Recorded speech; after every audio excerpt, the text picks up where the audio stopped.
course he does. Hey, everybody. I'm back with the author of Who is Government, Michael Lewis. Let's talk about something else that is a responsibility of our president, which is the federal government right now. And you have the new book, Who is Government? And this is the untold story of public service. Yeah.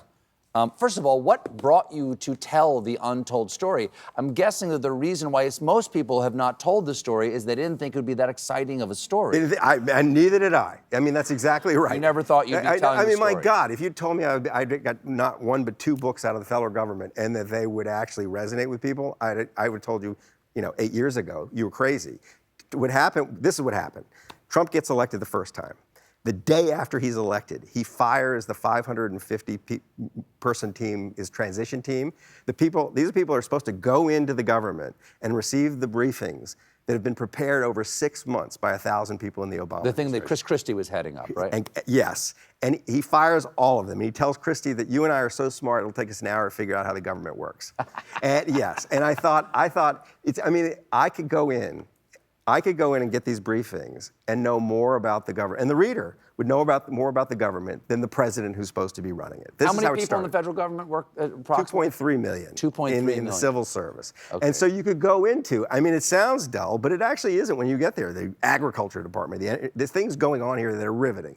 And so I went and actually got the briefing for how the nuclear arsenal gets managed in the energy department. They were like, thanks for showing up. It's nice to give it to somebody. I'm deadly serious. So I went in thinking, it was quite, back then, in innocent days, it was like, what are they neglecting? It was neglect. It wasn't destruction. It was like, what are they not paying attention to? And so it was like, what does our government do? And, we all talk about politics all the time. We seldom talk about, what does the Commerce Department do? Do you know? Most people don't. And when I think they distribute those take a penny, leave a penny trays, don't they? There you go. Man, you're the only one who knows. Yes. But no, they do the Weather Service is in they predict. It is? It is. So is NOAA under Commerce? NOAA's under Commerce. It's the 3/4 of the budget. But this is what happened. So I wrote this thing. It's called The Fifth Risk, about the functions, like what was happening.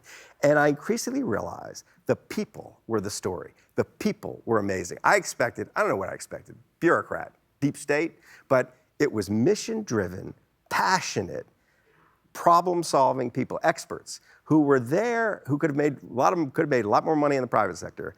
They had been drawn to the government because the government was solving some problem.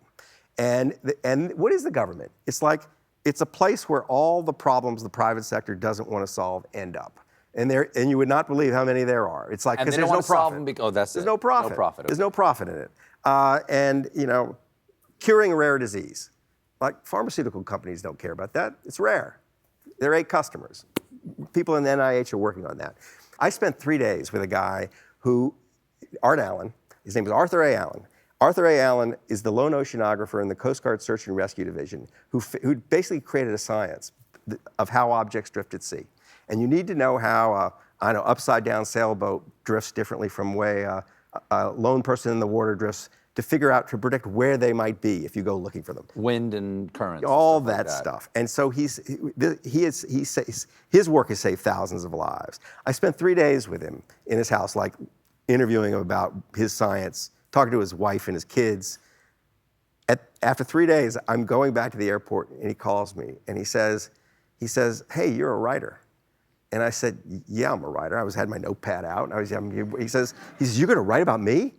And I said, yeah, why do you think I was there? He said, I thought you were just really interested in how objects drift.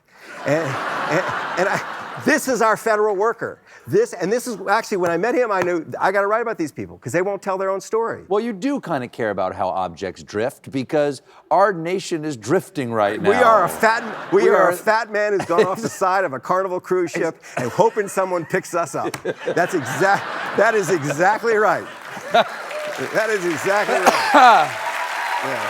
So, right now, we see Donald Trump giving the keys to Elon Musk and his Doge boys, and going in there with a metaphorical but sometimes literal chainsaw on stage and just cutting things out willy-nilly. When you start gutting parts of the government for bulk rather than for purpose, which seems to be happening right now, what are we losing? What are we losing?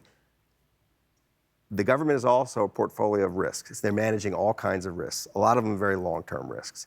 So the risk of really bad things, a lot of really bad things happening, measles outbreaks, coal mines, roofs falling on the heads of coal miners, whatever the technology is that might save you at sea when your boat is lost that might be developed in the Coast Guard. It's one thing after another that will just be managed less well. There's another thing they've done, though.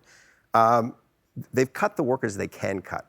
And there's this group of people called probationary workers, and it's like the first 2 years on the job, you don't get the protection of civil service. You can be fired without cause. Who have they fired? They fired the people who've been hired in the last 2 years. Who is that? It's young people who've come into government, and it's people who've been hired for some urgent, necessary task now. So it's exactly who you don't want to fire. Like the government is not going to be refreshed. And I think what they've done, the horrible thing they've done, is they've broken they've betrayed the trust of the federal workers. I mean, a lot of these people could be making a lot more money outside of the government. They are service kind of oriented people. They're not about themselves. They're about doing things for other people. I felt like jumping off the page of this book from between the lines is these are people who sort of figured out how to lead a meaningful life. It's like when they're on their deathbed, they won't look back and say, regret the way they led their lives. A lot of people on Wall Street might regret it. A lot of people who go work for big law firms might regret it. But these people did meaningful work that protected us, that made our lives better. And that we have come after them.